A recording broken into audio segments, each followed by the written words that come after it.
tarde, amigos e amigas do Observador Político, ouvintes da FM 93, telespectadores da nossa TV. O presidente Donald Trump, desde ontem, não se manifesta pelo principal meio de comunicação que ele usa, que é o Twitter, sobre os ataques que o Irã fez a bases militares americanas no Iraque. Para quem não acompanhou, o Irã lançou mísseis contra duas bases militares que os Estados Unidos usa lá no Iraque. E, pelo menos até agora, não tem nenhuma informação sobre mortes. Segundo a imprensa internacional, os Estados Unidos conseguiu detectar, as Forças Armadas, a defesa americana conseguiu detectar e evacuou os locais pouco antes. O fato é que agora o presidente Donald Trump, ninguém sabe qual vai ser o seu posicionamento, se ele vai aumentar o tom, se ele vai elevar o tom de voz ou se vai diminuir. A expectativa é que ele faça um pronunciamento colocando panos quentes, ou pelo menos amenizando o que diz. No Irã, a expectativa é muito grande, a vontade de vingança, o desejo de vingança por causa do assassinato pelos Estados Unidos do seu principal general, o segundo homem mais poderoso, Soleimani, é muito grande. Segundo também vi na imprensa internacional, as pessoas no Iraque estão correndo para quem tem comprar dólar, comprar mantimentos, porque ninguém sabe o que vai acontecer. Ao redor do Iraque, nos países no entorno do Irã e do Iraque, tem muita base militar americana, tem muitas tropas naquela região. Não se sabe ao certo como será a reação do governo americano, porém a expectativa é essa, e no mundo todo o preço do ouro subiu, o preço do petróleo subiu, o clima é de expectativa. E um avião ucraniano caiu no Irã. Esse avião levava 176 pessoas a bordo. Não se sabe se teve alguma relação com os mísseis lançados, se foi algum tipo de atentado, se foi algum tipo de acidente provocado pelos mísseis, mas o avião que ele fazia pouco tempo havia decolado de Teherã. A expectativa é grande, vamos continuar aqui pesquisando para trazer as informações sempre o mais breve possível aqui para vocês do Observador Político. Boa tarde, Laíre Neto. Boa tarde, amigos do Observador Político. Os 10 mísseis, balísticos que atingiram duas bases dos Estados Unidos no Iraque, lançados pelo Irã, e aí o Irã assumiu os ataques, e aí aumentou o nervosismo no mundo. Inclusive, são cada vez maiores as reações internacionais ao lançamento de mísseis iranianos contra duas bases que abrigam tropas norte-americanas no Iraque. Na Europa, pede-se moderação de algumas nações, e algumas nações, decidiram retirar parte das tropas que tinham destacadas nesse país do Oriente Médio. A China pede a resolução do conflito pelo diálogo, e no Iraque os líderes curdos pedem para não serem envolvidos na rivalidade. O Reino Unido apressou-se a condenar o ataque iraniano e classificou de imprudente e perigoso. Em nota do Ministério dos Negócios Estrangeiros, o Reino Unido disse: condenamos o ataque às bases militares iraquianas que abrigam as forças de coligação, entre as quais britânicas. Também a Alemanha condenou firmemente a agressão do Irã. Agora é decisivo não deixarmos essa espiral crescer ainda mais, disse o governo alemão por meio do Ministério da Defesa, e alertou: Antes de mais nada, é preciso que os iranianos não provoquem nova escalada. Na França, uma fonte do governo adiantou que o país não pretende transferir nenhum dos seus 160 soldados que tem destacados no Iraque. Paris reiterou a importância de continuar o combate ao que considera autoproclamado Estado Islâmico, mantendo simultaneamente o respeito pela soberania no Iraque. A Espanha anunciou hoje a transferência de uma parte de seus militares destacados no Iraque para o Kuwait, por razões de segurança. Portanto, há um nervosismo mundial, como bem disse agora há pouco Laíri Neto, as principais bolsas e mercados internacionais estão registrando um dia de nervosismo, né? Com investidores acompanhando os desdobramentos do ataque iraniano contra as bases norte-americanas. As bolsas asiáticas fecharam em queda, né? Na China, os dois principais índices acionários tiveram a maior queda em 2 semanas. Em Nova York, as bolsas abriram em leve alta. Na Europa, as bolsas de Londres, Paris e Madrid operavam em queda. O euro superou o nível de $1.600 pela primeira vez em quase 7 anos. Isso tudo acontecendo hoje. Portanto, é uma preocupação, né? E a comunidade internacional tem emitido notas, eu diria, moderadas, sugerindo o diálogo para a saída da crise. Porém, as lideranças iranianas e norte-americanas parecem não dispostas ao diálogo, né? Vamos ter ainda desdobramentos.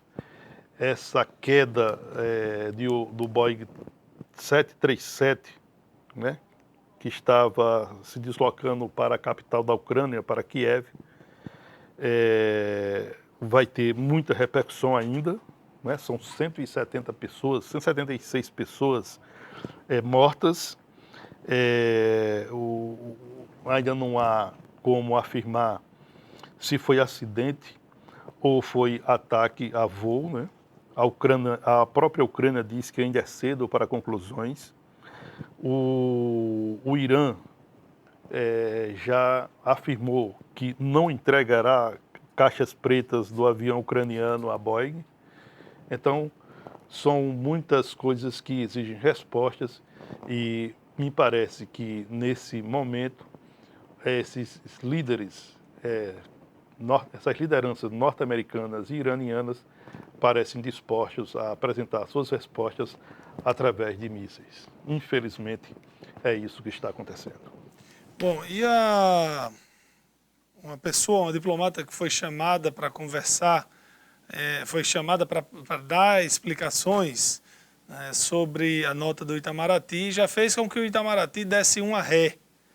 O governo brasileiro emitiu outra nota, dessa vez já menos agressiva com o Irã e menos submissa aos Estados Unidos. O Irã, como eu disse ontem, é um importante parceiro comercial do Brasil. Não acho que o nosso governo que o Brasil tenha que estar se metendo nessa briga que não é nossa. Nós defendemos, somos um país democrático, um país, no que pese termos a violência altíssima, mas o Brasil não é um país de ver guerras, de se envolver em guerras, e não é interessante a gente estar se metendo nessa briga. Os reflexos podem ser muito rápidos. Mandar um abraço aqui para Júnior Paiva, que está acompanhando a gente pelo Facebook. E Jean Batista está perguntando aqui para que a gente comente algo sobre o desenvolvimento econômico de Mossoró, já que o secretário encontra-se na bancada.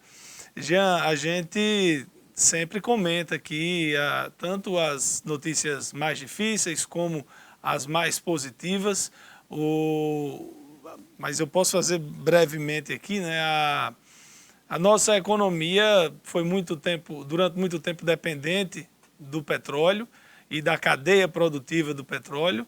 E com a saída, com a desmobilização da Petrobras, dos investimentos da Petrobras aqui, a gente teve um baque muito grande. Porém, nós temos outros setores que ajudam a manter o agronegócio, gera muito emprego, com a fruticultura. O sal é muito forte, nós temos aqui também o calcário.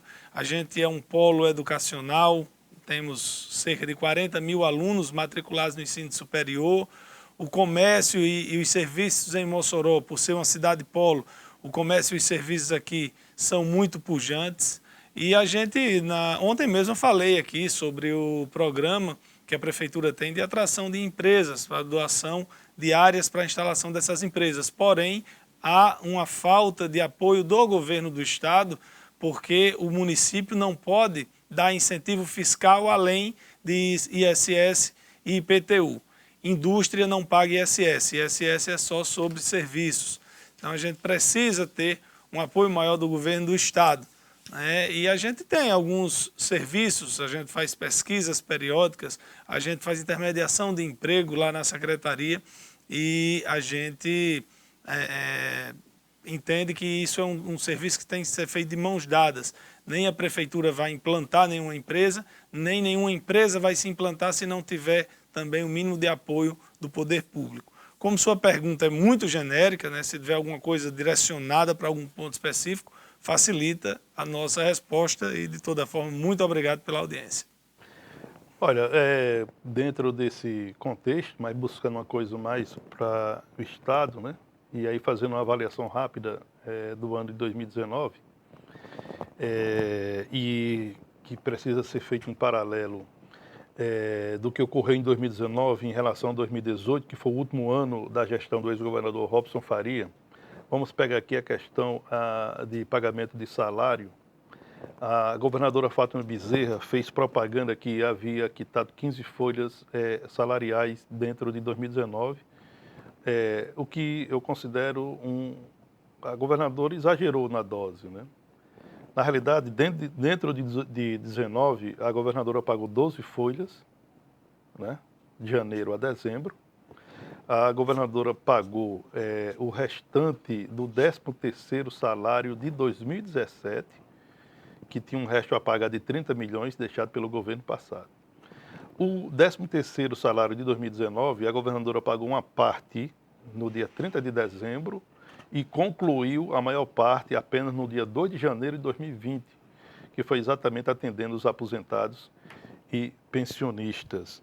Para o governo Fátima Bezerra cumprir isso aí, ela teve 3 fontes de receitas extras, muito embora uma delas ainda não caiu no cofre do Estado. Mas o governo recebeu 160 milhões de reais da cessão onerosa do pré-sal. O governo recebeu 123 milhões de reais da venda da conta única ao Banco do Brasil. Em relação àqueles 180 milhões referentes à antecipação de receita de royalties de petróleo, que o governo conseguiu negociar com o nome do banco, Daycoval, Daycoval é um banco de São Paulo que tem representação aqui no Rio Grande do Norte. Esses 180 milhões ainda não caiu nos cofres e daqui a pouco a gente explica por quê. Bom, além dessas receitas extras, o governo Fátima, no seu primeiro ano, ela teve a felicidade de ver aumentar a arrecadação do FPE, Fundo de Participação dos Municípios. Em 2019, o governo contabilizou um crescimento de quase 373 milhões de reais só em FPE.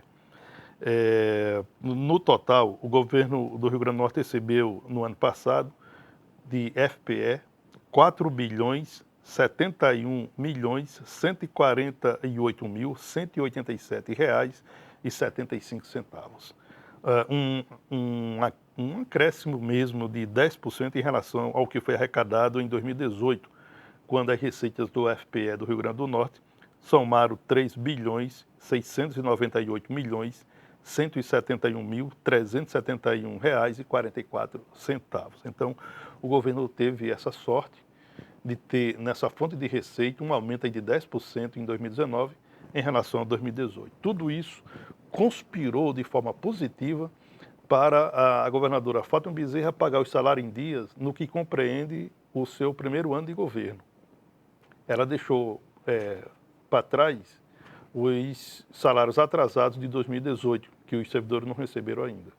Bom, o fato é que a terceira fonte de recursos extras, que é exatamente aquele empréstimo junto ao Banco do Estado de São Paulo, no valor de 180 milhões, que o governo deu de garantia royalties de petróleo até 2022.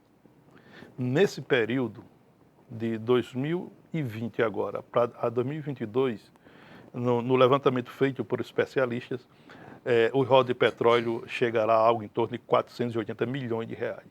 Porém, o governo deu essa receita de garantia para um empréstimo de 180 milhões. E aí é uma situação que daqui a pouco a governadora Fátima Bezerra vai ter que explicar. Né? Já tem muitas pessoas curiosas e nos bastidores que está fazendo ligação desse empréstimo com questões na Paraíba, no que diz respeito ao ex-governador Ricardo Coutinho, porque uma irmã de Ricardo Coutinho é gerente desse banco, que foi o único que apareceu para emprestar esses 180 milhões ao Estado do Rio Grande do Norte. Bom, o fato é que esse dinheiro ainda não entrou. E por que não entrou? Porque o Estado do Rio Grande do Norte estava no CALC. O CALC é uma espécie de SPC do serviço público, da gestão pública. E aí, na última semana de dezembro, no finalzinho mesmo, o ministro Dias Toffoli, presidente do STF, determinou que o Tesouro Nacional tirasse o Estado do Rio Grande do Norte do CALC. Isso foi uma vitória do Estado do Rio Grande do Norte. Porém, para que essa negociação com o Decoval seja concretizada, ainda é preciso o aval da União. Por que é preciso o aval da União? Porque o governo do Estado do Rio Grande do Norte está impedido de fazer qualquer tipo de empréstimo até 20 de setembro deste ano, por conta de parcelas atrasadas de outros empréstimos que o governo do Estado deixou de pagar em 2019, algo próximo a 100 milhões de reais em parcelas. Essas parcelas foram quitadas pela União, que é a avalista do governo do Estado nessas operações de crédito. Então o governo está impedido de fazer empréstimo até 20 de setembro com o aval da União. Portanto, essa questão desses 180 milhões estão na mesa do governo federal por meio do Tesouro Nacional. Precisa do aval para que seja concretizado. Tão logo seja concretizado, o banco fará o crédito de 180 milhões na conta do Estado.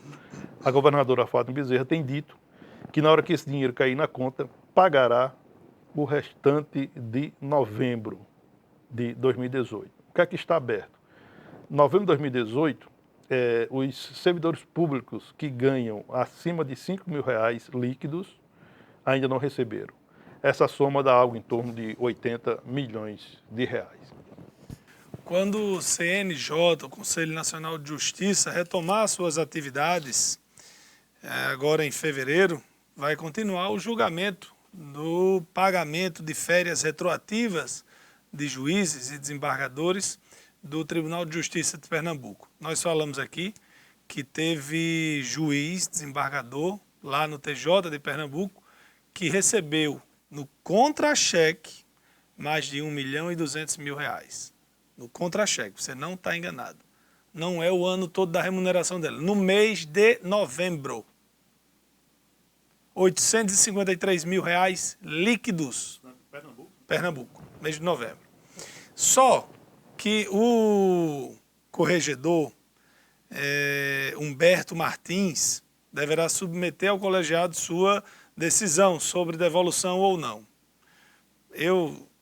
Pelo que eu já vi nesses anos, não acredito que devolvam um único real. Nenhum. Só que tem assessor do CNJ, do desembargador, do ministro Humberto Martins, que também recebeu, né, Tem um aqui, Ricardo de Oliveira Paz Barreto, que é assessor especial do corregedor, ele é desembargador também. Ele recebeu 109 mil líquidos. O presidente do Tribunal de Justiça de Pernambuco recebeu 331 mil líquidos. É porque dizem que é de férias vendidas, férias acumuladas. Todo mundo sabe que o judiciário tem aí 60, 90 dias de férias, de correição, de recesso durante o ano. E aí você tira as férias e ainda vende, né? Mas vamos esperar para ver a posição do CNJ. É um bom negócio, né? Olha, pegando ainda uma carona nos recursos da seção onerosa do pré-sal, que a União, o governo federal, depositou nas contas de estados e municípios no último dia útil de 2019, coube à Prefeitura de Mossoró, coube ao município de Mossoró, um repasse de 4 milhões e 800 mil reais. O que foi que o município fez com esses recursos? A Prefeitura direcionou 100% dos recursos para amenizar a dívida com o Instituto da Previdência dos Servidores Públicos Municipais, o Previ Mossoró. É um acúmulo de dívida. Que dívida é esta? O município recolhe do servidor e, por questões de crise financeira, não faz a devida transferência ao fundo previdenciário. Então, a Prefeitura repassou, aí, para atenuar essa dívida, repassou no dia 2 de janeiro, R$ 4.757.852,29. Ainda assim, a Prefeitura ainda deve ao Fundo Previdenciário 26 milhões de reais. Esses são números que foram revelados pelo presidente do Previ Mossoró, o economista Elvírio Rebouças. Agora, tem uma coisa que incomoda inclusive o presidente do Previ Mossoró. O que é isso? É a demora para o Ministério Público apresentar uma resposta à investigação sobre a retirada de 13 milhões de reais do Previ Mossoró, retirada feita pelo ex-prefeito da cidade, Silveira Júnior, na reta final do seu governo, no penúltimo dia de 2016. Esses recursos foram retirados dos cofres ou da conta do Previ Mossoró e, segundo o prefeito, na época foi feito um investimento, né, em um banco, em uma instituição financeira de São Paulo, que ninguém sabe qual é. O fato é que Silveira tirou em duas parcelas, uma de 6 milhões e outra de 7 milhões. O fato é que ele retirou sem autorização do Conselho da Previ. O fato é que ele retirou sem o relatório autorizando o relatório da empresa que presta assessoria ao Previ Mossoró. Ele sequer consultou essa empresa, ele sequer consultou o Conselho Previdenciário e simplesmente ele fez a transferência. Hoje não sabe onde se encontra esse dinheiro, não sabe se esse dinheiro retornará aos cofres do Previ Mossoró, e aí é onde vem o incômodo da própria sociedade. O que foi feito com esse dinheiro? O Ministério Público está investigando. Quando é que vai dar resposta ao cidadão? Simplesmente esse dinheiro se evaporou da conta do Previ Mossoró. É um prejuízo de 13 milhões de reais, isso sem contar com juros, correções nesse período de 2016 a 2020. Né? São quase 4 anos que esse dinheiro foi retirado da conta do Previ Mossoró e colocado numa empresa, numa instituição financeira que, curiosamente, teve a Prefeitura de Mossoró ou teve o município de Mossoró como o segundo cliente. Hoje ninguém sabe informação, o presidente do Previ Mossoró não sabe informação, e aí a sociedade de Mossoró espera que o Ministério Público possa dar uma resposta. Que o Ministério Público possa pelo menos dizer que está investigando. Possa pelo menos esclarecer um pouco dessa situação nebulosa em volta desse assunto tão grave. E, enquanto isso, o prefeito Silveira Júnior, que não se tem notícia se ele conseguiu algum trabalho após a sua gestão, concluída em 31 de dezembro de 2016, o que se sabe dele é apenas que ele leva uma vida de homem rico, que faz medicina junto com sua esposa, começou esse curso de medicina no Paraguai, depois transferiu para uma instituição privada de São Paulo, depois conseguiu transferir para uma instituição privada de Natal.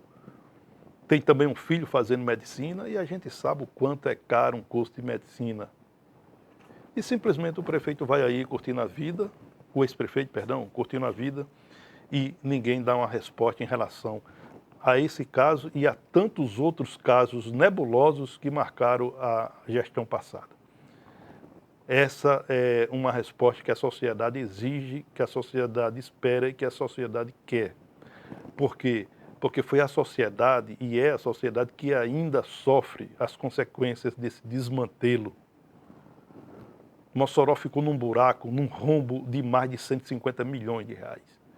Mossoró ficou mergulhado em crise profunda. A cidade parou. Por tudo que a gente tem relatado aqui. Por essas coisas nebulosas, por essas coisas absurdas, por essas coisas que até hoje não se tem resposta. E as instituições que são obrigadas a fiscalizar o bem público, que tem por obrigação fiscalizar o bem público, tem que dar uma resposta à sociedade. Então o Ministério Público precisa dar uma resposta, principalmente em relação ao que aconteceu com os recursos do Fundo Previdenciário dos Servidores Públicos Municipais de Mossoró. Bom, aqui uma notícia atualizada. A TV estatal iraniana anunciou que o ataque às bases onde há soldados americanos matou pelo menos 80 americanos.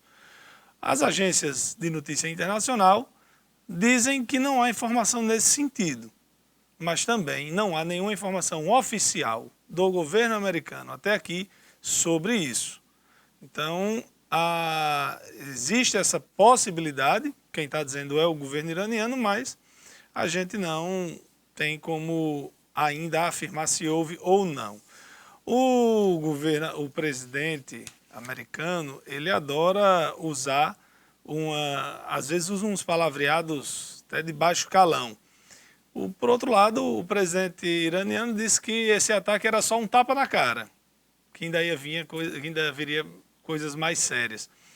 Mas um presidente ir para uma rede social, que ele também foi para o Twitter, dizer que falar em tapa na cara, mas o general ainda não foi sepultado, o corpo do general Soleimani ainda não foi sepultado por causa dos conflitos, dos problemas que aconteceram no seu velório, no cortejo. O caminhão que levava o corpo passou por cima de algumas pessoas, houve corre-corre, morreram mais de 50 pessoas. 56, para ser mais preciso. Ontem nós falamos em 40, porque a contagem até então era 40. Isso, 56 pessoas até aqui. O interessante é que me parece que esse cortejo fúnebre está mais perigoso do que os mísseis americanos. Os mísseis americanos mataram quantos? 6, o general mais 5, o cortejo já vai com 56. Bom, o fato é o seguinte, o que está me chamando a atenção, e penso que a maioria das pessoas, é que devido a essa disputa bestial que o Brasil vive, do nós contra eles, do Coxinhas contra Petralhas, de PT contra Bolsonaro e vice-versa, nós formamos torcida também agora, uns a favor do Irã, outros a favor dos Estados Unidos. Quem é Petralha, torce pelo Irã. Quem é Bolsonaro, como é o rótulo? Bolsomínio. Quem é Bolsomínio, torce pelos Estados Unidos. Já pensou que país imbecilizado, idiotizado que está se transformando no Brasil? As pessoas sequer lêem o que está acontecendo no Oriente Médio, sequer procura se aprofundar dessa crise internacional e fica torcendo nas redes sociais. Eu quero que o Irã arranque a cabeça de Trump. Eu quero que Trump arranque a cabeça dos ayatolás. Ora, tenha santa paciência, vamos ler mais, vamos ter uma consciência maior, vamos formar opinião sadia, vamos sair da arquibancada, vamos sair dessa besteira besta que não leva a absolutamente nada. Então, pessoas que não têm a menor noção de uma crise internacional estão em esquina ou em mesa de bar ou em redes sociais discutindo que Irã está com a razão ou os Estados Unidos estão com a razão. Pô, gente, não é por aí. Vamos ter uma consciência mais sadia, vamos ajudar ao debate e vamos acompanhar de perto o que está acontecendo, porque essa crise internacional, essa crise no Oriente Médio, vai dizer muito sobre o nosso Brasil daqui a pouco tempo. Bom, vamos aqui ao Facebook. Lenivaldo Lino diz assim, cadê a vereadora Sandra, que não se pronunciou sobre os salários atrasados das terceirizadas, tem 3 meses. Eu digo, Lenivaldo, que eu já vi a vereadora Sandra falando sobre isso, sim. E uma informação que vem da prefeitura é que tem algumas prestadoras de serviço para algumas secretarias que está em dia. E tem uma empresa, salvo engano, que tem algum atraso. Eu não consegui a informação ainda por que esse atraso. Há uma expectativa de pagamento com esses recursos extras que estão vindo agora. Mas se Lenivaldo puder dizer aqui qual é a secretaria, qual é a empresa, que suspeito que seja ele que trabalhe, aí facilita aqui a gente. Edilson Gomes diz o seguinte: os promotores da festa do Arena Tibau cobram R$150 para cada vereador trabalhar. O que é que você acha como vereador? Primeiro, Edilson, eu não estou mais vereador. Eu deixei o mandato no dia 31 de dezembro de 2016. Mas posso opinar como cidadão, também como empresário, eu já promovi algumas festas, nunca adotei essa modalidade, esse modelo, mas em vários lugares do Brasil se cobra um valor, porque o garçom ganha em cima das vendas, não tem nenhum contrato de trabalho. É como tem gente que paga para colocar um carrinho de pipoca para dentro, para vender um ambulante, para vender bala, essas coisas, mas o valor não foi R$150. O valor foi R$100, segundo a informação de um promotor do evento, e que eles ganham com aquele pessoal que fica segurando mesa, quando vende a mesa, quando saco de gelo, refrigerante, uísque, qualquer bebida que for pedido, o garçom ganha em cima. E Enoque manda aqui uma mensagem para boa tarde Enoque. Ultimamente a deputada Isolda e futura candidata à prefeitura de Mossoró vem postando alguns vídeos de luta a favor de algumas instituições aqui de nossa cidade. Vocês sabem informar qual a posição dela em relação à reforma da Previdência enviada pela governadora Fátima? Olha, Isolda, a posição dela é favorável ao governo. O que Fátima manda ela fazer, ela vai fazer.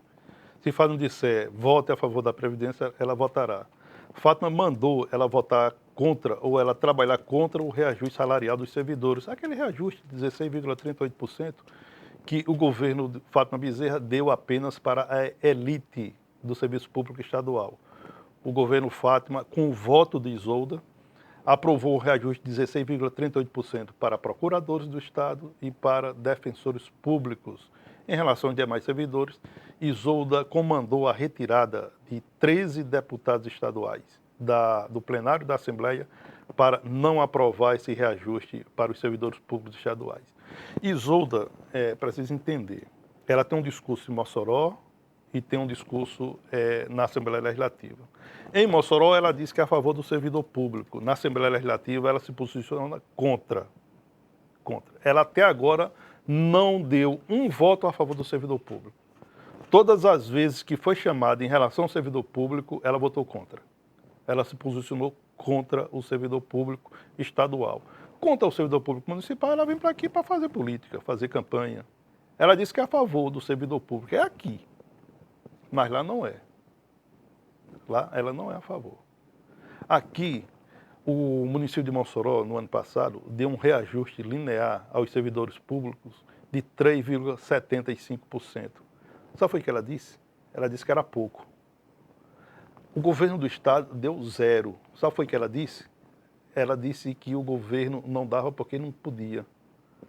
Então são dois discursos bem diferentes. E aí, a deputada que disse que o presidente Jair Bolsonaro era perverso, porque estava fazendo uma reforma da Previdência na União, reforma esta urgente e necessária, como a gente sempre disse aqui, mas ela disse que era perversa, palavras dela. Perversa, ela disse que Bolsonaro, que era cruel, ia massacrar trabalhadores, ia retirar direitos dos trabalhadores. Pronto. Essa mesma reforma ela vai votar a favor na Assembleia Legislativa, porque Fátima Bezerra, a governadora, determinou que tem que ser aprovado. E aí? Ela quem vai ter que dizer se a daqui é cruel, é perversa ou não. É aquela história, é mais fácil, às vezes, você ser da oposição.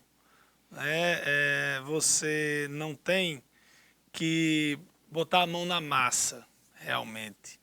Porque quando você vai governar, aí quando você é responsável por aquilo, você sabe que para cobrir a cabeça tem que descobrir os pés. Geralmente é assim, mas no caso do Partido dos Trabalhadores, mais precisamente, e com relação à forma como se comporta em Brasília a nível nacional, quando vem para os estados a realidade é diferente. O PT, que já governou muitos estados do Brasil, hoje governa apenas alguns estados no Nordeste, onde tem uma população bastante carente, onde ainda é muito forte. E mesmo no Nordeste, mesmo esses partidos de esquerda, porque eu digo partidos porque temos o PSB, temos em Pernambuco e Paraíba, temos o PCdoB no Maranhão, que também governa, que também está à frente dos estados. Tem alguns desses estados que antes mesmo da reforma da Previdência lá em Brasília ser aprovada, já fez nos seus estados, que também tentaram apoiar a reforma feita em Brasília. Porém, lá em Brasília foi dito o seguinte: se todos forem a favor, é feito. Mas se algum não for, e aí alguns governadores do Nordeste, inclusive a governadora Fátima, foi contra a reforma da Previdência, mas está vendo que tem que fazer. A gente não quer dizer que a reforma é boa, é maravilha, que vai trazer benefício para as pessoas, para o servidor. Vai ter um aperto, isso é um fato, mas tem que ser feito. Senão vai ficar uma situação insolúvel, quebra, fecha as portas. E o poder público não pode fechar as portas. É um fato também. Então, aqueles que sempre batem e criticam essas medidas porque é mais popular, é mais bonito você dizer que é contra, agora vão ter que mostrar a cara real de cada um e sair de trás das máscaras. Vamos fazer nosso intervalo e daqui a pouco a gente volta para o Observador Político.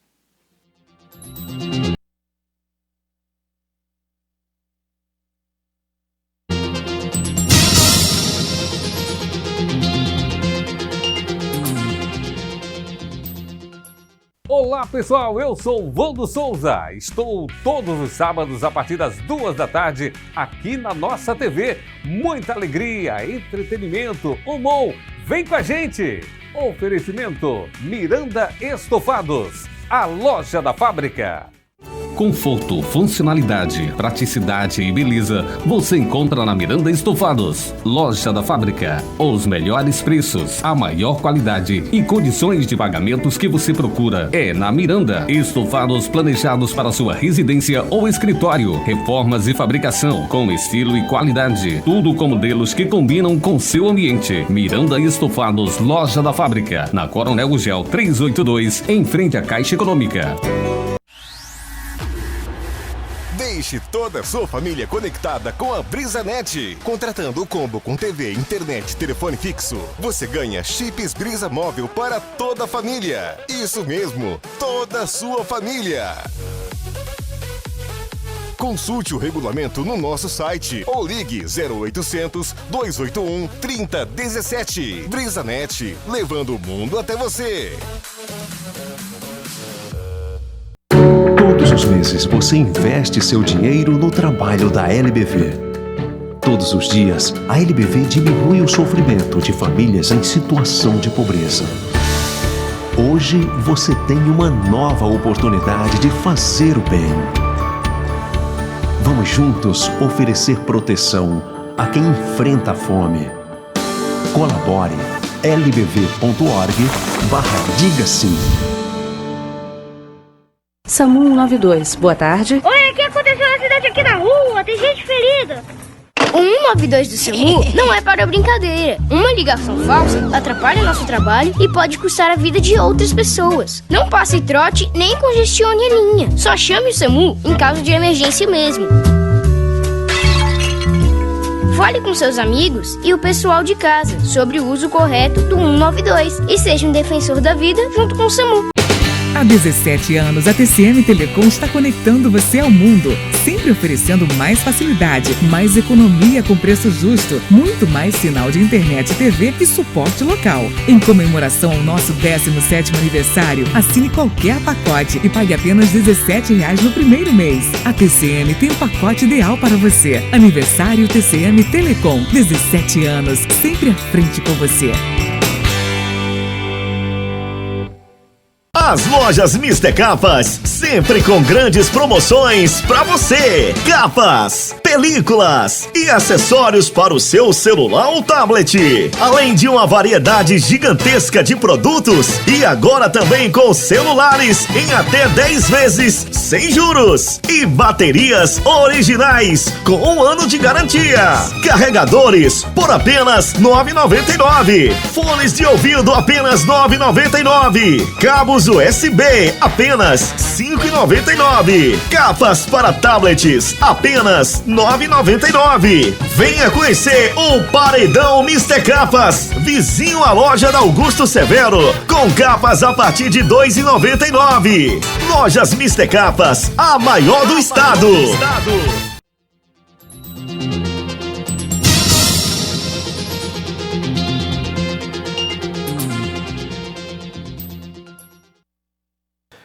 Retornando com o Observador Político pela nossa TV e pela Rádio FM 93.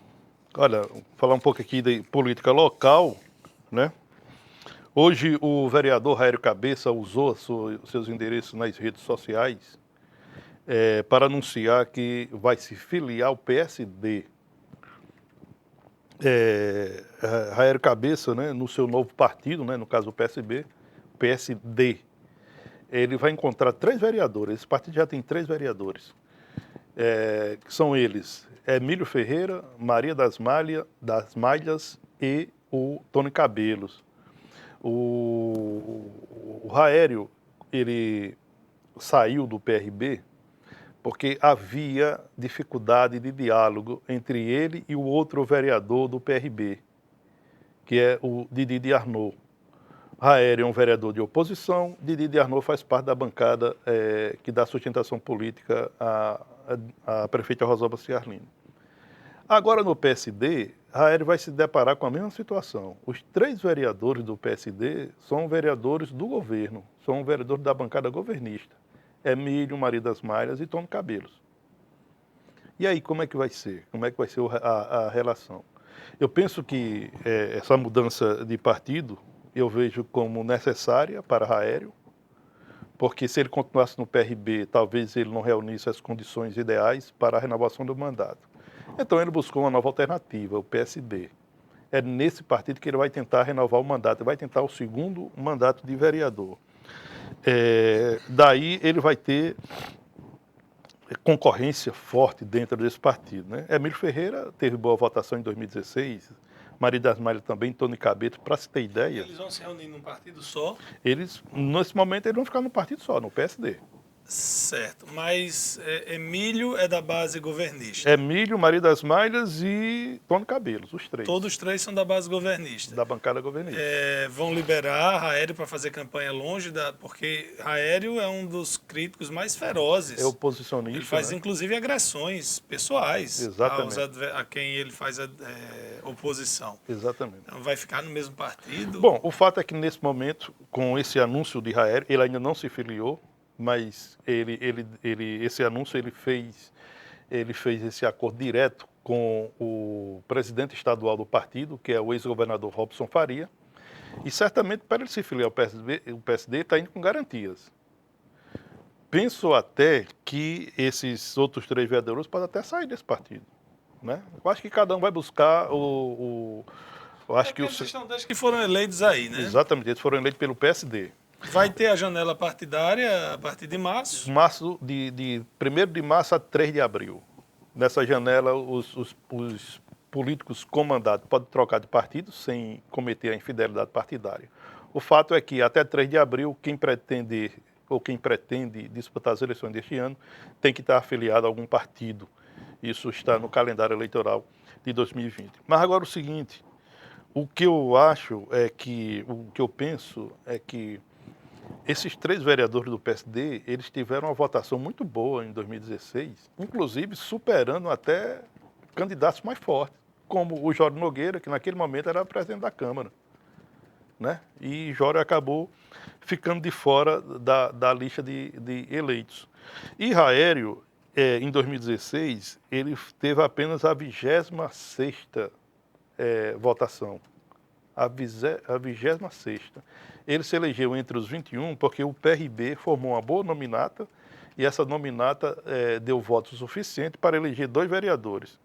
Raério foi eleito com 1.431 votos, 1,06% dos votos válidos, e Didi de Arnaud foi eleito com 1.021 votos, 0,76% dos votos válidos. Acho que Raério conta com a possibilidade de esses 3 vereadores, Emílio Ferreira, Maria das Malhas e Tony Cabelos, buscar uma outra alternativa partidária. A gente vai acompanhar o desenrolar dos acontecimentos para ver o que acontecerá com o PSD. O fato é que Raério anunciou a sua filiação e garantiu que disputará ou tentará a reeleição vestindo a camisa do PSD.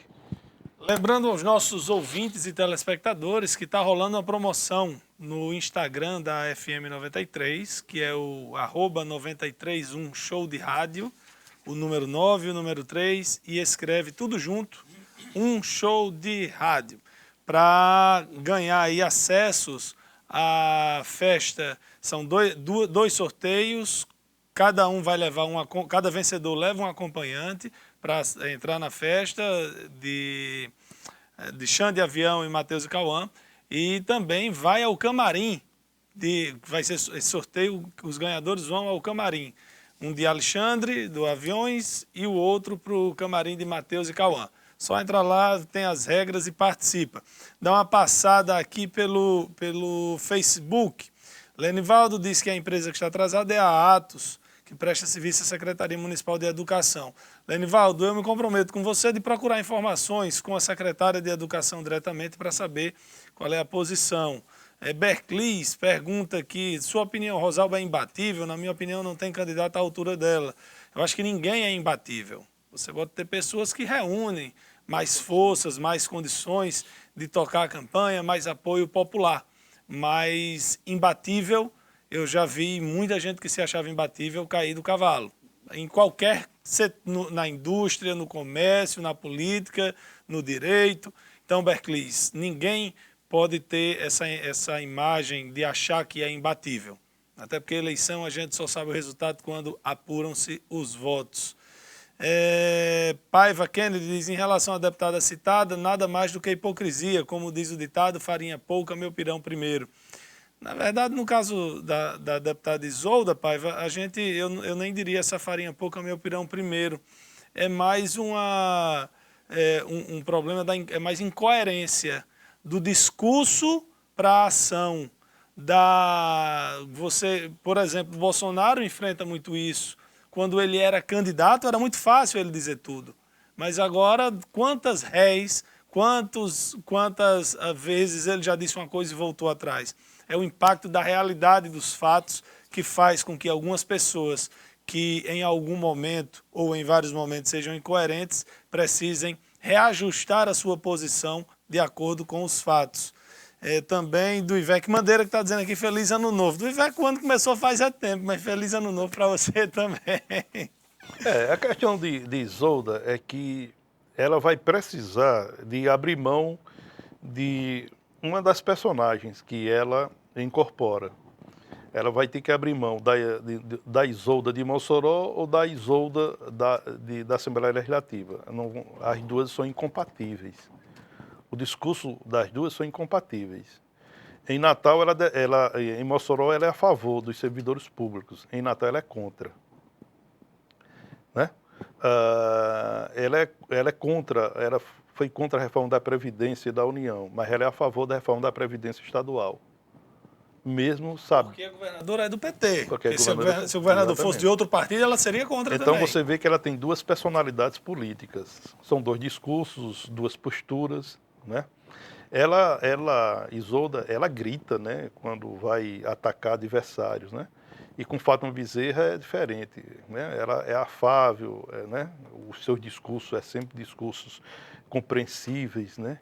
Mas vamos combinar, não é só Isolda que é assim, não. Bom, se você vê os sindicatos, por exemplo, né, quando o governo, eu lembro Garibaldi governador, eu lembro Vilma governadora, Rosalba governadora, Robinson governador, os sindicatos iam com a faca nos dentes. Sim. Né, mas agora não. Sim. Bom, o fato é que daqui a pouco ela vai se apresentar ao eleitor de Mossoró para pedir o voto. E aí, certamente, ela vai ter tempo, vai ter espaço, vai ter um ambiente para se explicar. Se o eleitor tem que entender que ela é a Isolda de Mossoró, ou que é a Isolda da Assembleia Legislativa, ou que é apenas Isolda. Bom, é um desafio que ela vai ter pela frente. Em relação à sucessão municipal, né, que o Berclis, né, o nosso ouvinte eleitor, olha, nesse momento nós temos um cenário de indefinições, né? Nós temos apenas conjecturas. Dentro dessas conjecturas, a gente coloca a prefeita Rosalba Ciarline como candidata à reeleição. A gente coloca Isolda Dantas como candidata do PT.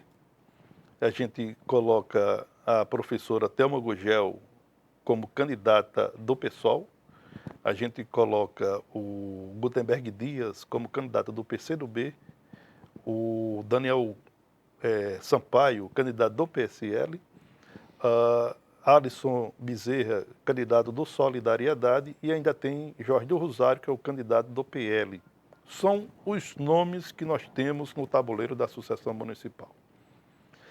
Só com definições a partir de um debate mais amplo que esses personagens vão imprimir, penso eu, depois do Carnaval, já chegando aí em março, ou até mesmo a partir de abril, quando se fecha a janela das filiações partidárias, nós vamos ter um cenário, um ambiente mais favorável para fazer uma análise mais segura. Mas o que nós temos até aqui é exatamente isso, né? A prefeita Rosalba tem um certo favoritismo para o pleito? Hoje tem. Esse favoritismo vai se consolidar, vai se confirmar? Não sei. As eleições vão acontecer apenas em 3 de outubro. A campanha eleitoral só começa em agosto. Nós vamos ter entre julho e agosto o tempo das coligações, das convenções partidárias. A prefeita Rosalba vai repetir a chapa de 2016, né? A vice-prefeita Nayara Gadelha vai continuar na chapa ou não? A prefeita vai buscar um outro nome ou não? Quais são os partidos que vão apoiar a prefeita? Tem tudo isso aí para se analisar. As oposições se unirão em torno de um nome só? Surgirá um novo nome para unir ou unificar as oposições? Quem é capaz de fazer isso? Então, são várias perguntas que, nesse momento, não existem respostas concretas e que não permitem que a gente faça uma análise mais apurada. Podemos fazer, sim, conjecturas. E as conjecturas estão aí para todos os gostos e todos os interesses. Bom, também Miriam Arruda, que está acompanhando. Um grande abraço, Miriam. Eu vi aqui uma notícia que o preço do petróleo já caiu um pouco por causa das declarações aliás, por causa da não declaração do presidente americano. Mas isso é uma situação que vai ficar mudando com o tempo. Ninguém sabe o que é que Trump vem dizendo. Antigamente a gente dizia assim, cabeça de menino e de juiz, ninguém sabe o que é que sai, né? Pronto, agora a gente diz cabeça de menino, de juiz e de Trump, ninguém sabe o que é que sai.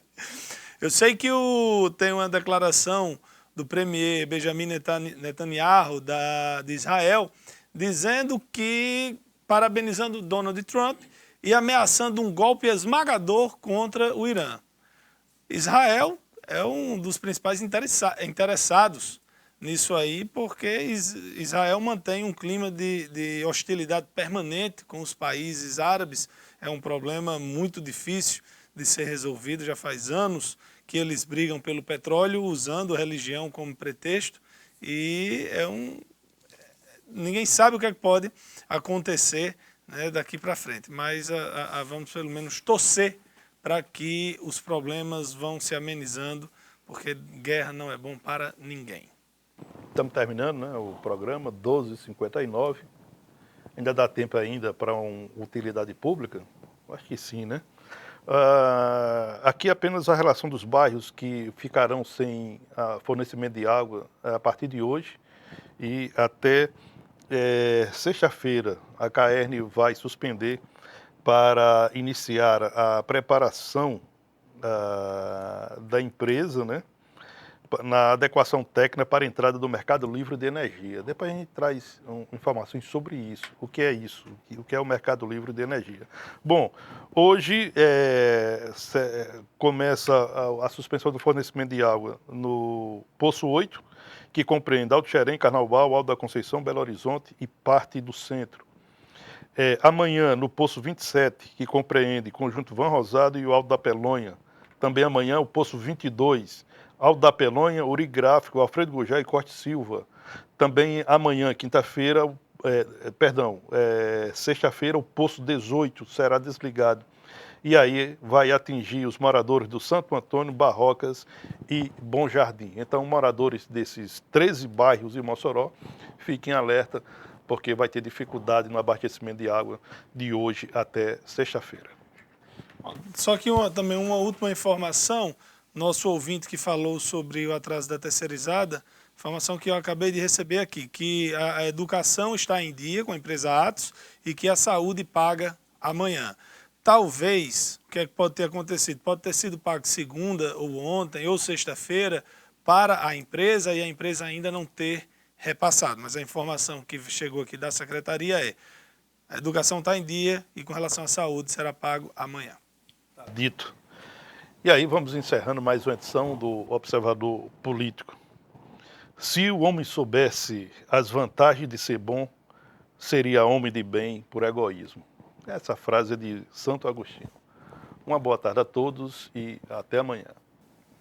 Obrigado a todos pela audiência, tenham todos uma ótima tarde e amanhã, se Deus quiser, o Observador Político estará de volta. Valeu!